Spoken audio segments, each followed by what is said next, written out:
Press the prog button. The LED indicator will light up. Once it goes off, release the prog button. This will change the channel. The LED indicator will light up to signal the newly selected channel.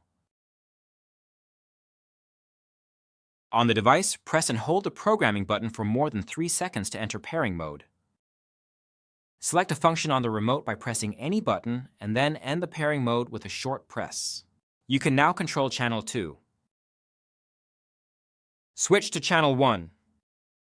To pair the output, hold the button for more than 3 seconds.